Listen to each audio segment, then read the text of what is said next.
Hari ni ada artis daripada KL datang nak makan king crab, babe. Ini hari tengok berapa punya ramai kedai saya orang. Penuh. 3 buah lot restoran. Tak muat. Kita nak survey customer yang datang daripada mana. Okey, first kali kita nak tanya ni, grup-grup ni. Grup-grup ni lah, Acik ni. Mak, apa khabar Mak? Baik, Alhamdulillah. Mak ini hari makan ketam, makan udang, makan sotong. Semua makan. Mak, nama siapa dari mana? Ita. Dari? Ita nasi dari Ampang. Dari Ampang. Mak, macam mana kita nak tanya orang lama saya punya nasi lemak je dulu? Best. Best. Sambal sedap. Okey. Memenuhi cita rasa. Oh, rasa orang lama tak? Yes. Okey, dan itu pula king crab dia? King crab dia memang sedap. Baik, Lembut. Mak. Memang moist lah.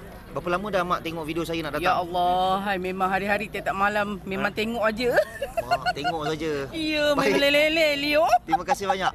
Tapi sebenarnya diorang hari ni baju merah. Dia dah berjanji dengan saya punya king crab. Ya. Wah, semua warna merah daripada KL Terima kasih banyak semua.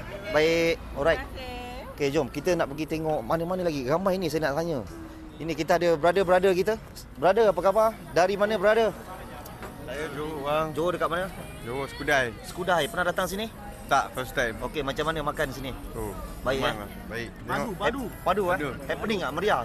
Ya. Meriah, ramai orang Baik brother, nanti jangan lupa recommend kawan-kawan Okey bang. Alright, thank you. Masukkan semua ni, kita punya kawan-kawan. Terima kasih. Dan ini kita ada orang jauh ni.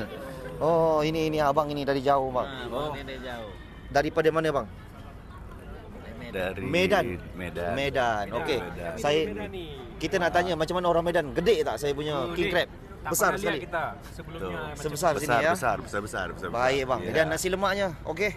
Okey. Enak sekali. terenak yang pernah kita makan. Terenak. Baik, terima kasih dari Medan, Indonesia. Baik. Daripada Medan. Terima kasih banyak. Alright, so kita nak tengok ramai lagi meja-meja daripada sana Boleh tengok Tengok. Kita tanya orang lama lah, orang lama yang makan king crab ni. Okey bang, Assalamualaikum. Salam. Nama siapa? Dari mana? Dari Singapura. Dari Singapura. Kita nak tanya orang Singapura macam mana makan nasi lemak kita. Oh, okey, sedap. Baik. Ini bukan pertama kali Berapa dah. kali dah datang? 4-5 kali lah. 4-5 kali. Kan Alaska punya crab tu. Semua dah rasa lah. Rusa Baik. mana ada. Terima kasih banyak pakcik Terima kasih. Okey pakcik, terima kasih banyak. Dari Singapura, dari Malaysia. Dari Malaysia. Kita ada customer Singapura ya kak, berapa orang? Mari kita masuk kejap video. Dari mana? Dari Aceh. Aceh. Puh Habar orang Aceh. Puh Habar. Okey, boleh duduk sini. Boleh, baik. Boleh, baik. Terima kasih. Ini kita ada brother kita daripada Singapura. Hello. Apa khabar? Ini kita punya brother. Assalamualaikum bang. Waalaikumsalam warahmatullahi Cerita wabarakatuh. sikit kali ke berapa datang? Ini dah tak tahu kali ke berapa lah datang sini kan. Dari